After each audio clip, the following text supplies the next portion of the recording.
जय हिंद। स्वागत है आप सभी का आपके अपने YouTube चैनल अमृत एकेडमी पे। हम लोग अपना शीटेट पेपर 2 के लिए मैथ और साइंस की प्रिपरेशन कर रहे हैं।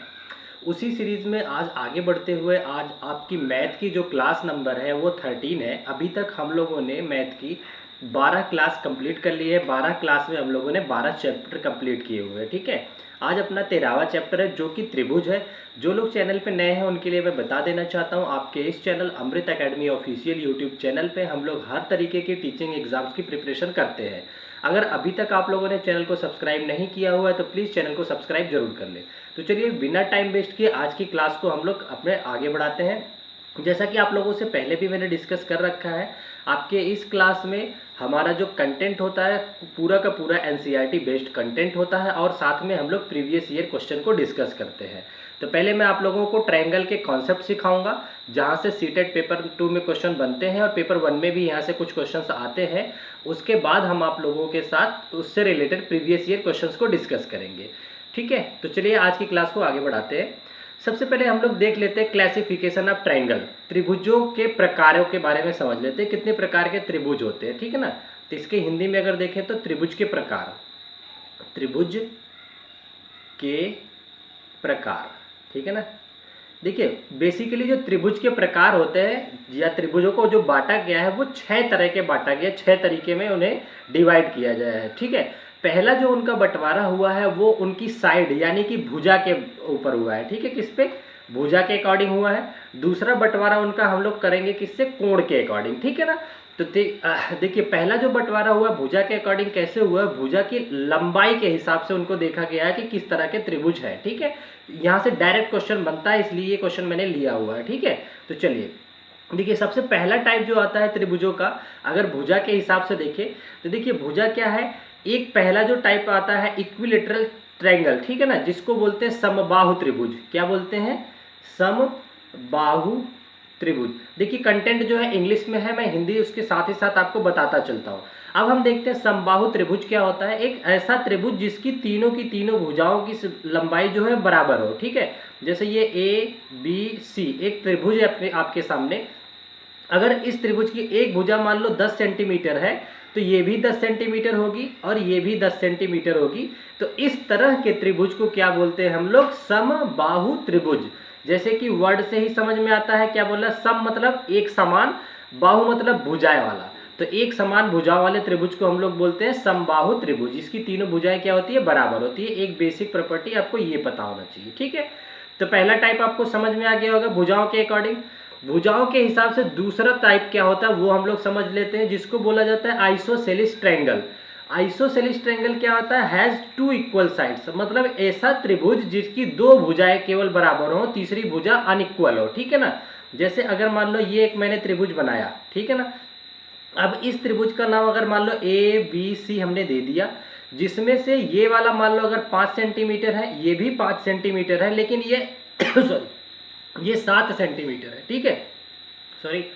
तो यहाँ पे अगर हम ध्यान से देखें तो इसकी दो भुजाएं आपस में बराबर हैं। ठीक है, अच्छा वैसे देखिए त्रिभुज बनने की प्रॉपर्टी भी एक होती है, वो भी समझाऊंगा। ये मैंने एग्जांपल लिया है 5 5 7 का, हो सकता है ये सेटिस्फाई भी ना करे, वो आगे की चीज में देखेंगे। लेकिन अभी आपको ये समझना है कि आइसोसेलिस ट्रायंगल क्या होते हैं। ठीक है ना, इसको क्या बोलते हैं हिंदी में? इसकी हिंदी होती है समद्विबाहु त्रिभुज। क्या होता है? समद्विबाहु त्रिभुज। ठीक है ना, सम मतलब समान हो, द्वि मतलब दो, बाहु मतलब भुजाएं दो, जिसकी दो भुजा समान हो उसे बोलते हैं समद्विबाहु त्रिभुज बोलते हैं। ठीक है, यहां तक बात क्लियर हो गई? Very nice. अब हम तीसरे टाइप पे अपने आ जाते हैं, जिसको बोलते हैं स्केलेटन ट्रायंगल। ठीक है ना, स्केलेटन ट्रायंगल का मतलब होता है विषम बाहु त्रिभुज। क्या बोलते हैं इसको? विषम बाहु त्रिभुज। ठीक है, विषम बाहु त्रिभुज वो कौन से त्रिभुज होते हैं उसको समझ लेते हैं। ऐसा त्रिभुज जिसकी 3 में से एक भी भुजा बराबर ना उसे विषम बाहु त्रिभुज बोलते हैं। ठीक है ना, एक जान मान लो हमने इस तरह से एक त्रिभुज बनाया आपके सामने, ये रहा एक त्रिभुज जिसका नाम है ए बी सी। अगर इसकी भुजा हमने दे दिया सपोज 3 4 और 5। अब यहाँ पे अगर भुजाओं के हिसाब से देखा जाए तो तीन के तीनों भुजाएं आपस में अनइक्वल है। ये 3 सेंटीमीटर है, ये 5 सेंटीमीटर है, ये 4 सेंटीमीटर है। ठीक है, आप कहोगे बिल्कुल सर, तो इससे क्या प्रतीत होता है कि तीनों भुजाओं की जो तीनों ये त्रिभुज की जो भुजाएं हैं वो अनइक्वल है।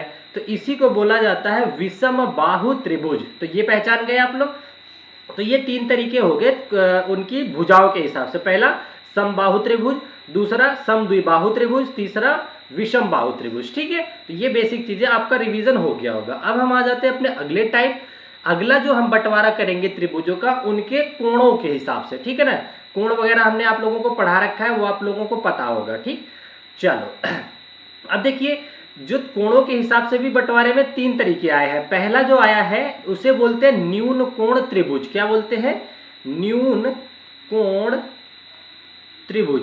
न्यून कोण त्रिभुज कौन से होते हैं? जिसको कि इंग्लिश में बोलते हैं एक्यूट एंगल ट्रायंगल। ठीक है ना, देखिए एक्यूट एंगल ट्रायंगल बोलते हैं। यह ऐसा त्रिभुज होता है जिसके कि तीनों कोणों का तीनों कोण कितने के होते हैं? लेस देन 90 होते हैं, 90 से कम होते हैं।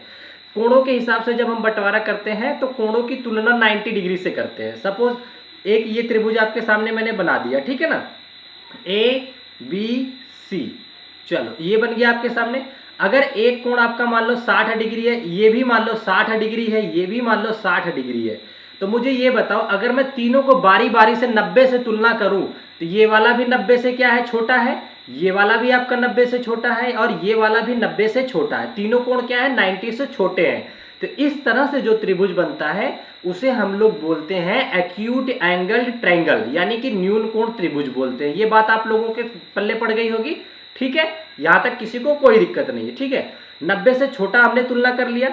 अब हम तुलना करते हैं 90 डिग्री के बराबर। जो दूसरा टाइप इसका आता है राइट एंगल ट्रायंगल, जिसको कि हिंदी में बोलते हैं समकोण त्रिभुज। ठीक है, समकोण त्रिभुज।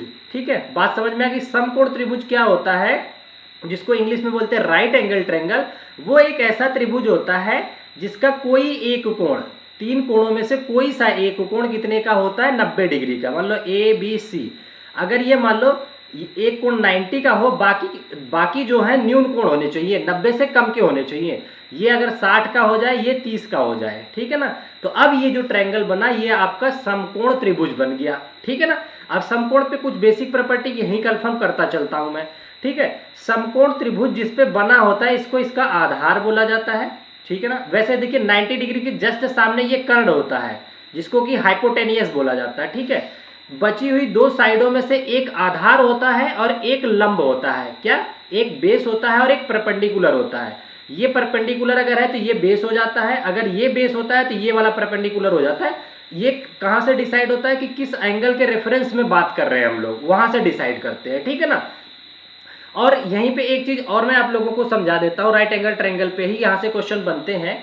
वो क्या है कि इनके भुजाओं के बीच एक रिलेशन होता है जिसको पाइथागोरस थ्योरम बोलते हैं। पाइथागोरस थ्योरम क्या कहता है? किसी भी समकोण त्रिभुज का जो कर्ण का वर्ग होता है, मतलब हाइपोटेनियस का स्क्वायर होता है, वो बची हुई दोनों भुजाओं के स्क्वायर के सम के बराबर होता है। मतलब कि बेस के स्क्वायर प्लस परपेंडिकुलर के स्क्वायर के बराबर होता है, ये होता है। ठीक है ना, ये होता है पाइथागोरस थ्योरम। ये चीजें आप लोगों को पता होगी, यहां से डायरेक्ट भी क्वेश्चन बनता है कई बार पेपर 1 में भी। ठीक है ना, चलो अब 2 टाइप हमने समझ लिया। तीसरा टाइप हम लोग पढ़ेंगे ऑब्ट्यूस एंगल ट्रायंगल। ये क्या होता है? ऑब्ट्यूस एंगल ट्रायंगल जो होता है इसकी हिंदी होती है अधिक कोण त्रिभुज। क्या होता है? अधिक कोण त्रिभुज। ठीक है, इसको बोलते हैं अधिक कोण त्रिभुज।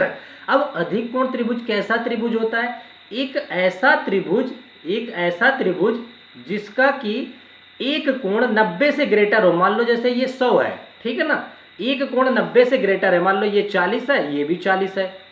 ठीक है, तो एक कोण अगर देखिए ऑब्ट्यूस एंगल ट्रायंगल क्या होता है? Has one angle is greater than 90। तीनों कोणों में से केवल एक कोण ऐसा हो जो 90 डिग्री से बड़ा हो, तो उस टाइप के कोण त्रिभुज को हम लोग बोलते हैं क्या है? अधिक कोण त्रिभुज। क्या बोलेंगे? अधिक कोण त्रिभुज बोलेंगे। ठीक है, तो ये 6 टाइप आपके समझ में आ गए। कोण के हिसाब से क्या क्या सीखा हमने? न्यून कोण त्रिभुज यानी कि एक्यूट एंगल ट्रायंगल। दूसरा हमने सीखा है राइट एंगल ट्रायंगल जिसको कि समकोण त्रिभुज। तीसरा ऑब्ट्यूस एंगल ट्रायंगल जिसको कि अधिक कोण त्रिभुज बोलते हैं। ये 3 समझ गए, वेरी नाइस। ठीक है, अब देखिए जो मैंने अभी समकोण त्रिभुज आपको बताया है, समकोण पे बेस कुछ क्वेश्चंस बनते हैं, उनकी भुजा और ये जो कर्ण और ये पाइथागोरस बताया है। ठीक है ना, तो देखिए पाइथागोरस पे रिलेटेड कुछ ट्रिपलेट हमें याद रखने होते हैं, ठीक है। त्रिक बोलते हैं हिंदी में इसको, त्रिक या ट्रिपलेट, ट्रिपलेट, ठीक है ना। ये ट्रिपलेट कई बार ना हमें पता होने से डायरेक्ट क्वेश्चन में लागू हो जाते हैं। अब इसमें क्या होता है वो मैं बता देता हूं। ट्रिपलेट ऐसे 3 नंबरों का कलेक्शन होता है जिसमें बड़े वाले नंबर का वर्ग अगर करूं तो शेष 2 छोटे वाले वर्गों के 2 छोटे नंबरों के वर्गों के योग के बराबर हो जाए। जैसे 3, 4 और 5 दे रखा है, ठीक है ना। तो इसमें अगर मैं इसका स्क्वायर करूं तो ये 9 हो जाता है, इसका करूं तो 16 हो जाता है, ठीक है। तो 16 9 25 आ गया। तो जब इनको जोड़ो तो ये इसके वर्ग के बराबर आए। तो इस तरह से जो बनता है 3 नंबर होते हैं, इन्हें ट्रिपलेट बोला जाता है, ठीक है ना। तो ये ट्रिपलेट क्या होते हैं, किसी भी त्रिभुज के क्या होते हैं, एक होता है हाइपोटेनियस, एक होता है बेस, एक होता है परपेंडिकुलर। ये 3 चीजें इसकी होती हैं। आई थिंक आप लोग समझ गए होंगे। तो देखिए क्वेश्चन को सॉल्यूशन को आसान करने के लिए हमें कुछ ट्रिपलेट याद करने होते हैं, ठीक है। अगर वो याद है तो और आसान हो जाता है। देखिए कुछ ट्रिपलेट आपको बनाना सिखा देता हूं। जैसे 3 4 5 है ना, 3 4 5 अगर एक ट्रिपलेट है तो इसमें अगर समान संख्या से गुणा करता चलूं मैं, समान संख्या से, तो अगला जो नंबर प्राप्त होता है वो भी ट्रिपलेट होता है। मान लो अगर इसको 2 से गुणा किया, इसको भी, तो 3 दूनी 6, 4 दूनी 8, 5 दूनी 10, तो 6 8 10 भी अपने आप में क्या हो जाता है, ट्रिपलेट हो जाता है। मान लो अगर मैंने इसको, इसी संख्या को 3 से गुणा कर दिया, 3 त्रिक के 9, 4 को भी 3 से गुणा कर दिया तो 4 तिहाई 12, और 5 को भी 3 से गुणा कर दिया तो 5 तिहाई 15, तो 12 9 12 15, ये भी आपका ट्रिपलेट आ जाता है, ठीक है ना। तो इससे क्या पता चलता है, किसी भी ट्रिपलेट, किसी भी त्रिक नंबर को सेम संख्या से गुणा करने पर भी ट्रिपलेट प्राप्त होता है हमें, ठीक है। तो मैं कुछ इंपॉर्टेंट ट्रिपलेट आपको मार्क करता हूं जिसको कि आपको याद रखना है, ठीक है। सबसे पहला तो आपको 3 4 5 का याद रहना चाहिए। दूसरा 5 12 13 का क्वेश्चन बनेगा आपसे कि कोई त्रिभुज है जिसका कि हाइपोटेनियस 13 है, आधार 12 है, तो उसका लंब बताओ कितना है। अगर आपको ट्रिपलेट याद है तो आप डायरेक्ट बता दोगे, ठीक है। ये बात समझ गए। ये याद रखना है, 7 24 25 का याद रखना है ट्रिपलेट। एक 8 15 17 का याद रखना है। एक 9 40 और 41 का याद रखना है। 11 60 61 का याद रखना है। इतना याद रखना है। और साथ में एक ये भी 12 35 और 37 का, ठीक है ना। 12 35 और 37 का एक ये याद रखना है। बाकी अगर ये इधर के नहीं भी याद रखते हैं कोई दिक्कत नहीं, अगर आपको याद हो जाते हैं तो बाकी सब भी आप याद कर सकते हो। जितना ज़्यादा आपको याद रहेगा उतना ही कैलकुलेशन आपकी फास्ट हो जाएगी। कई बार इसी बार जुलाई 2024 में जो पेपर आया था उसमें एक ट्रिपलेट बेस्ड डायरेक्ट क्वेश्चन आया हुआ था, ठीक है ना। तो अगर ट्रिपलेट याद है तो आप अच्छा आसानी से क्वेश्चंस को कर सकते हैं। यहाँ तक आ गए। अब हम लोग जान लेते हैं त्रिभुज के कुछ बेसिक गुण, ठीक है ना। इंपॉर्टेंट प्रॉपर्टी की बात कर ले, क्या त्रिभुजों के गुण की अगर बात कर ले, एंगल सम प्रॉपर्टी, त्रिभुज के गुण। अच्छा देखो, सबसे पहली प्रॉपर्टी अगर हम बात करें जो कि आपकी क्लास 7th की एनसीईआरटी में दे रखा है, सबसे पहली जो प्रॉपर्टी आती है जिसको बोलते हैं एंगल सम प्रॉपर्टी, ठीक है ना। एंगल सम प्रॉपर्टी क्या कहता है वो समझ लो। ये कहता है अगर आपके सामने एक त्रिभुज हो, मान लो एक त्रिभुज है ए बी सी, इसके अगर कोण मान लो ए एक्स है, इसका कोण ये वाई डिग्री है, इसका कोण ये जेड डिग्री है, तो एंगल सम प्रॉपर्टी क्या कहता है कि किसी भी त्रिभुज के तीनों अंतःकोणों का योग 180 डिग्री होना चाहिए। मतलब कि x degree plus y degree plus z degree ये इक्वल टू होता है 180 के, ठीक है ना। यही होता है एंगल सम प्रॉपर्टी आपकी, ठीक है। अब इस पे क्वेश्चन कैसे बनते हैं वो मैं बताता हूं आपको इस तरह से दे देगा, ठीक है ना। यहाँ पे दे देगा, ये दे देगा कि ये 90 डिग्री है, ये दे देगा कि आपको 60 डिग्री है, आपसे इसको दे देगा x है, तो आपको पूछेगा कि x की वैल्यू क्या होगी। तो अगर आपको एंगल सम प्रॉपर्टी याद है तो आप कहोगे कि इन तीनों का योग 180 होना चाहिए, तो 9 6 15 150 ये हो गया, तो x बचा हुआ कितना हो जाएगा 30 होना चाहिए। तो इस तरीके से आप एंगल सम प्रॉपर्टी लगा के निकाल देंगे। तो पहली प्रॉपर्टी आपको क्लियर हो गई। ये एनसीईआरटी बेस्ड सारे कंटेंट मैंने लिए हैं, ठीक है। एंगल सम प्रॉपर्टी बोलते हैं इसको। वेरी नाइस, ये पता हो गया। चलो अब प्रॉपर्टी नंबर 2 पे आ जाते हैं, ठीक है ना। दूसरी प्रॉपर्टी क्या कहता है, किसी भी त्रिभुज के बाह्य कोणों का योग 360 होता है। ये डायरेक्ट भी यहां से क्वेश्चन आया है, सीटेट में डायरेक्ट क्वेश्चन आया है। कैसे बनता है वो दिखाता हूं। देखो अगर ये आपके सामने मान लो एक त्रिभुज है, बाह्य कोण पहले क्या होता है वो जान लेते हैं। किसी भी त्रिभुज की भुजा को अगर मैं इस तरह से बढ़ा दूं और आगे, जैसे यही वाली साइड है ना, बेस वाली साइड, ये वाली साइड को और आगे, मैं एक सेकंड में थोड़ा रब करके अच्छा सा बना देता हूँ, रुक जाइए। जैसे आपके सामने एक ये त्रिभुज है, ठीक है ना, ये वाला ए बी सी। अब मैंने क्या किया, इस बी सी को लंबा करके डी तक ले आया, ठीक है ना, डी तक लिया दिया। तो इसके बाहर ये जो कोण बना थीटा, इसी को बोलते हैं बाह्य कोण। कैसे बनता है, किसी भी त्रिभुज की साइड को अगर आगे तक बढ़ा के लेते जाएं तो जो कोण बनाता है उसे बाह्य कोण बनाते हैं। जैसे अगर इसको इधर बढ़ा के ले जाओ तो ये बाह्य कोण बन गया, इस वाली साइड को इधर बढ़ा के ले जाओ तो ये एक बाह्य कोण बन गया, ठीक है ना। तो अब ये यही कहता है, प्रॉपर्टी यही कहती है कि किसी भी त्रिभुज के तीनों बाह्य कोणों का योग 360 होता है। जैसे मान लो अगर ये एक त्रिभुज है, इसका एक कोण 60 है, इसका एक कोण 60 है, ये अंदर के तीनों कोण 60-60 है, तो बाह्य के कोण जो होंगे इनका सम ऑटोमेटिक 360 होता है। कैसे प्रूफ करना चाहो तो कर सकते हो। ये 60 है तो मुझे बताओ थीटा कितना आएगा। आप लोग लाइन्स एंड एंगल वाला चैप्टर पढ़ा होगा, नहीं पढ़ा है तो जाके वीडियो देख लेना। किसी भी लाइन पे दो लगातार कोणों का योग 180 होता है, तो इसी तरीके से ये 60 है तो इन दो 60 प्लस थीटा 180 होना चाहिए। तो ये बचा हुआ आपका कितना हो जाता है बताइए, 120 का। ये 120 का आ गया, उसी तरीके से ये भी 120 का है, उसी तरीके से ये भी 120 का। तो देखिए 120 प्लस 120 प्लस 120 मिला के 360 हो गया। तो ये प्रॉपर्टी के तौर पे आपको याद रखना है, किसी भी त्रिभुज के बाह्य कोणों का योग कितना होता है, 360 डिग्री होता है, ठीक है। यहाँ तक किसी को कोई डाउट नहीं होना चाहिए। अब हम आ जाते हैं त्रिभुज की भुजा की लंबाई के आधार पर कि त्रिभुज की जो प्रॉपर्टी है वो कैसे क्वेश्चन बनता है वो समझ लेते हैं, ठीक है ना। इस पे देखते हैं। देखिए ये क्वेश्चन ऐसे पूछता है, आपको 3 साइड दे देगा। जैसे आपको दे देगा 3 4 5, कहेगा कि त्रिभुज की 3 भुजाएं हैं 3 4 5, क्या मैं इससे किसी त्रिभुज की रचना कर सकता हूं या नहीं कर सकता हूं। यहां से स्टेटमेंट बेस्ड भी क्वेश्चन पूछता है, न्यूमेरिकल बेस्ड भी क्वेश्चन पूछता है। तो ये प्रॉपर्टी कैसी होती है उसको समझ लेते हैं। देखिए प्रॉपर्टी ये कहता है, जैसे ये 3 भुजाओं की लंबाई दे दिया है, त्रिभुज की किन्हीं 2 भुजाओं की लंबाई को अगर हम जोड़ें तो वो तीसरी से हमेशा क्या होती है, ग्रेटर होती है। The sum of 2 sides of a triangle always greater than third side, ठीक है। जैसे 4 3, देखो 3 प्लस 4 ये आया 7, 7 हमेशा जो जोड़ आएगा वो देखिए तीसरी वाली से बड़ा आया।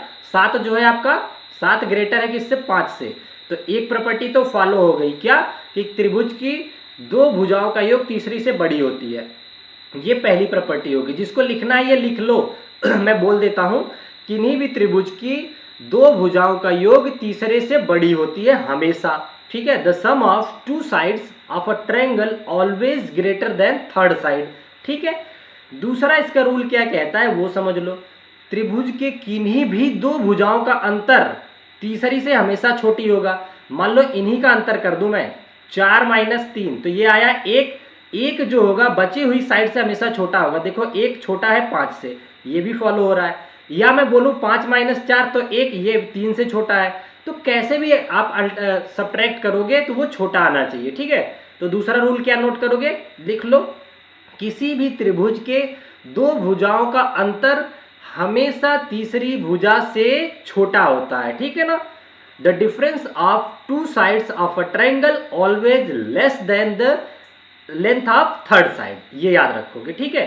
जैसे यहाँ पे देख लो, यहाँ पे अगर मान लो एक त्रिभुज है जिसकी एक भुजा ए है, बी है, सी है, इस तरह से है, तो ये प्रॉपर्टी क्या कहती है, ए प्लस बी ऑलवेज ग्रेटर होगा सी भुजा से, ठीक है ना। इसमें बदल भी सकते, कोई कहीं भी आ सकता है। दूसरी प्रॉपर्टी क्या है तो वो बता दिया मैंने, A minus B always less than C, ये आपको प्रॉपर्टी याद रखनी है। अभी मैं आपको दिखाऊंगा प्रीवियस ईयर क्वेश्चन डायरेक्ट पूछा हुआ थ्योरी बेस पे कि कौन सा सही होगा, ठीक है ना। चलो अब हम बढ़ चलते हैं अपने अगले क्वेश्चन पे। अब आ जाते हैं एक्सटीरियर एंगल प्रॉपर्टी। किसी त्रिभुज का बाह्य कोण नियम क्या होता है उसको समझ लेते हैं। तो बाह्य कोण जैसा कि हमने समझा दिया कैसे बनता है, कोई त्रिभुज है कि त्रिभुज की भुजा को बढ़ा के और आगे ले जाओ तो ये जो कोण का निर्माण होता है यही बाह्य कोण होता है आपका। आप कहोगे बिल्कुल सही है। तो बाह्य कोण त्रिभुज का जो प्रॉपर्टी होती है वो क्या होती है उसको समझ लेते हैं। ये वाले इसको थोड़ा मैं बड़ा करता हूँ फिगर, ठीक है ना, एक सेकेंड, ये रहा आपका। रुक जाइए, अरे भैया इधर हो जाओ। हाँ, सब ये आपके सामने एक है, ठीक है ना। अब इसमें हमें आपको क्या बताना है, बाह्य कोण प्रॉपर्टी क्या होती है उसके बारे में समझना है, ठीक है ना। देखिए ये त्रिभुज है जिसके दो अंतःकोण हमने ले लिए, ये वाला कोण x डिग्री है, ये वाला कोण आपका y डिग्री है, बाह्य कोण आपका z है, ठीक है ना। बाह्य कोण या एक्सटीरियर एंगल इसको बोलते हैं। तो जो एक्सटीरियर एंगल प्रॉपर्टी होती है ट्रायंगल की, वो क्या कहती है, जो बाह्य कोण होता है वो सुदूर अंतःकोणों के योग के बराबर होता है। मतलब कोण z जो होगा वो बराबर होगा कोण x के प्लस कोण y के। ये वाला पास वाला छोड़ करके, सुदूर वर्ड यूज करता है ना, ये पास वाला कोण छोड़ करके बचे हुए दो कोणों का योग तीसरे के बराबर होता है, ठीक है ना।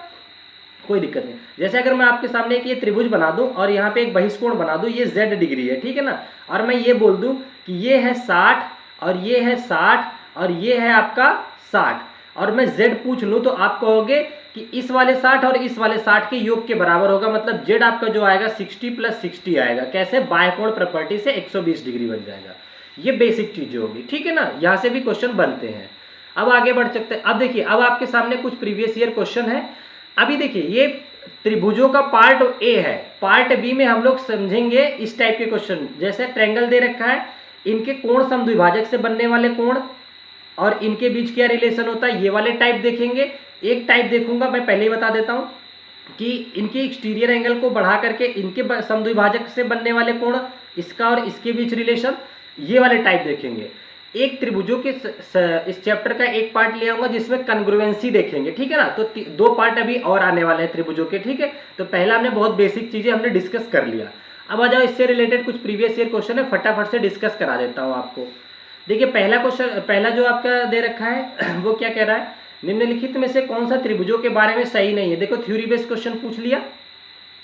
पहला नियम क्या कह रहा है, सही नहीं है, कुछ पूछा है आपसे। पहला कह रहा है त्रिभुज के बाह्य कोणों का योग हमेशा 360 होता है। अभी मैंने बताया प्रॉपर्टी में कोई भी त्रिभुज होता है उसके बाहरी कोणों का योग 360 हमेशा होता है।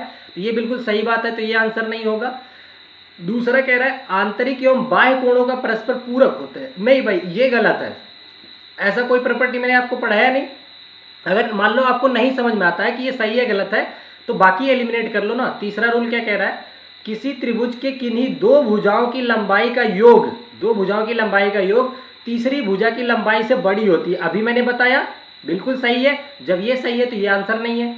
अगला रूल क्या कहता है वो देख लो कह रहा है किसी त्रिभुज के किन्हीं दो भुजाओं की लंबाई का अंतर तीसरी भुजा की लंबाई से कम होती है। ये भी एक प्रॉपर्टी है, ये भी सही है, तो ये भी आंसर नहीं है। तो बचा हुआ बी ही आपका करेक्ट आंसर हो जाता है, ठीक है।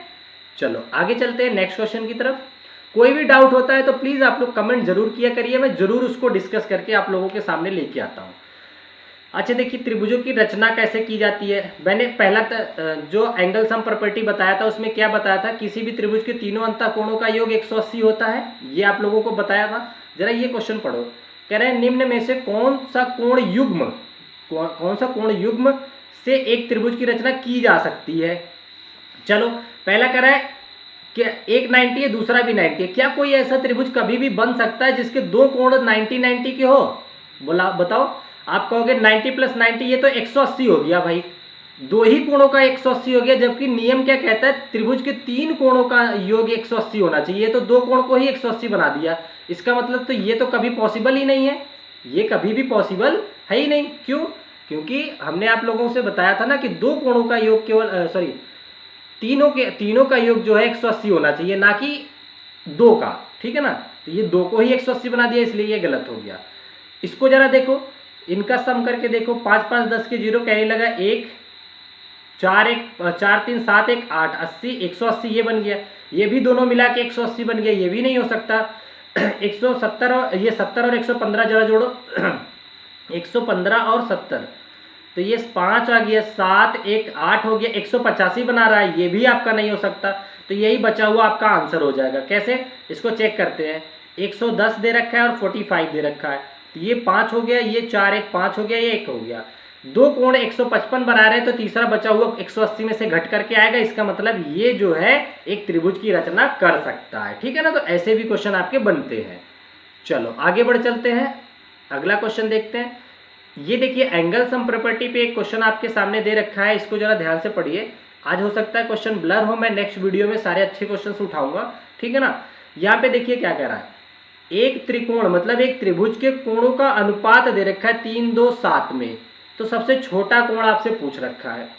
अगर मान लो आपके सामने एक ये त्रिभुज है ABC, ये इसका अनुपात दे रखा है, एक दे रखा है 2, एक दे रखा है 3, एक दे रखा है 7, ठीक है ना। ये अनुपातिक दे रखा है, ये एग्जैक्ट कोण नहीं है। इसका अनुपात में कई बार हम x लगाते हैं, कई बार यूनिट मान लेते हैं। ये मान लो अगर 2 यूनिट है, ये 3 यूनिट है, ये 7 यूनिट है। त्रिभुज के तीनों अंतःकोण कितने के होते हैं, 180 के। मतलब 2 unit plus 3 unit plus 7 unit ये मिलकर के कितने होने चाहिए आपके, 180 होने चाहिए। एंगल सम प्रॉपर्टी से आप कहोगे बिल्कुल सर। तो ये 7, 2, 9, 7, 3, 10, 2, 12, तो 12 यूनिट की वैल्यू कितनी है, 180 है। तो 1 यूनिट की वैल्यू बताओ कितनी आ जाएगी। आप कहोगे 1 यूनिट बराबर आ जाएगा 180 को भाग दे दो 12 से, तो 6 × 18, 30 डिग्री, 6 दूनी 12, तो 1 कट करके 15 आ जाएगा, ठीक है ना। तो 1 यूनिट की वैल्यू 15 आ गई, तो 2 यूनिट कितने हो जाएगा, ये 30 का हो जाएगा। 3 यूनिट कितना हो जाएगा, 15 3 45 का हो जाएगा। 7 कितना हो जाएगा, 15 7 105 हो जाएगा। तो सबसे छोटा पूछा था, 2 यूनिट था, 30 डिग्री आ जाएगा आपका। डी ऑप्शन आपका करेक्ट हो जाएगा, ठीक है ना। और जिसको नहीं पता है वो आप अपना x मान के भी कर सकते हो। कैसे, इसको मान लो ये 3x था, ये 2x था, ये 7x था, तो तीनों को जब जोड़ोगे तो ये 7 3 10 2 12, तो 12x की वैल्यू 180 आ जाएगी। तो x निकालोगे तो आपके सामने 15 आ जाएगा। फिर आप वही करोगे, फिर आपका सबसे छोटा आ जाएगा। यहाँ सबसे छोटा पूछा है, आपसे 2 कोण सबसे बड़ा और सबसे छोटे का अंतर पूछ सकता है, आपसे तीनों कोण पूछ सकता है, कुछ भी पूछ सकता है, आप बता दोगे, ठीक है ना। बिल्कुल बेसिक वाले क्वेश्चन थे ये, आपको समझ में आ गए होंगे। तो इस वाले पार्ट में हमने इतने टॉपिक लिए हैं, ठीक है ना। ये लास्ट क्वेश्चन था। अब अपना जो नेक्स्ट पार्ट आएगा, हमने आप लोगों को बता दिया क्या क्या लेने वाले हैं, तो चैनल को सब्सक्राइब करके रख लेना, ठीक है, ताकि आने वाला पार्ट आपको तुरंत मिल जाए और एक एक क्वेश्चन आप पेपर में करके आ पाओ, ठीक है। तो चलिए आज की वीडियो यहीं तक रखते हैं, फिर मिलेंगे अपनी नेक्स्ट वीडियो में। तब तक के लिए अपना ध्यान रखिए। Bye bye, take care, thank you so much. जय हिंद, जय भारत।